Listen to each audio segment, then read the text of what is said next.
Okay, so this group is from cluster 4.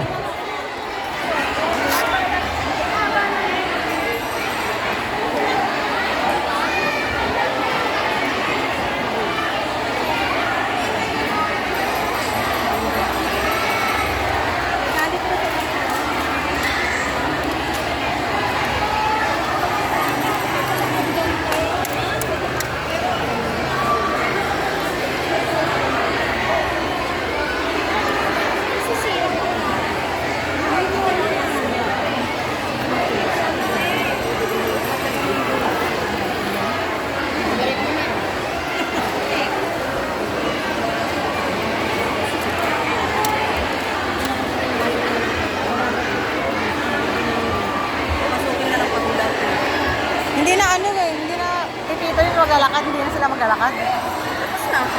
Nakapaglakad din. Okay, get ready na rin po ang ating next group from class